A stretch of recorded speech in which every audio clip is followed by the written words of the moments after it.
પોરબંદરની doctor VR. Godhaniya બી.એડ college ખાતે રોજગાર વિનિમય કચેરીના ઉપક્રમે ખાસ શૈક્ષણિક જોબ ફેરનું આયોજન કરવામાં આવ્યું હતું, જેમાં 113 જેટલા ઉમેદવારો ઉપસ્થિત રહ્યા હતા. તે પૈકી 98 જેટલા યુવક યુવતીઓની પ્રાથમિક પસંદગી કરવામાં આવી હતી.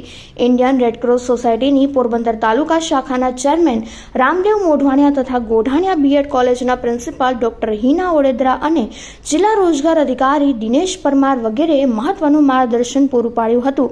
મહત્વની બાબત એ હતી કે 800થી વધુ શિક્ષિત બેરોજગારોને કોલ લેટર મોકલવામાં આવ્યા હતા. તે પૈકી 301 જેટલા ઉમેદવારોને એસટી તંત્રના વિનામૂલ્યે પાસ પણ ઇસ્યુ કરવામાં આવ્યા હતા. આમ છતાં માત્ર 113 ઉમેદવારો જ હાજર રહ્યા હતા. દિનેશ પરમાર, જિલ્લા રોજગાર અધિકારી પોરબંદર.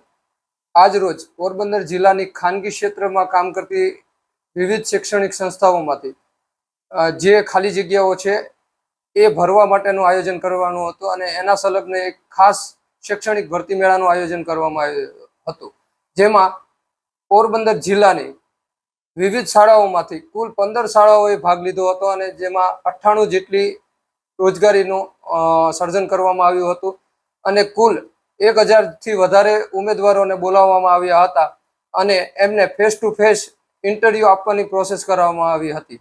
વી.આર. ગોઢાણીયા બી.એડ કોલેજ ખાતે આ સમગ્ર ખાસ શૈક્ષણિક ભરતી મેળાનું આયોજન કરવામાં આવ્યું હતું અને જેમાં રામદેવભાઈ મોઢવાડિયા, કમલ પાવ તેમજ વિરમભાઈ ગોઢાણીયા અને પ્રિન્સિપાલ બી.એડ કોલેજ શ્રી હિનાબેન ઓડેદરા હાજર રહેલ હતા.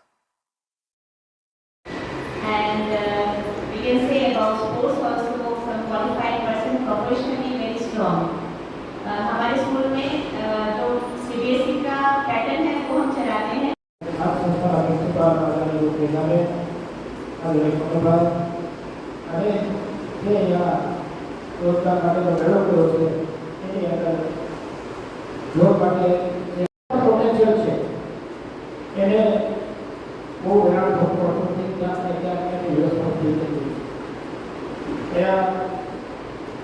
મહાનગરપાલિકામાં અને સિવિલ હોસ્પિટલ સાથે સંકળાયેલો થતું હોય સારા જગ્યા.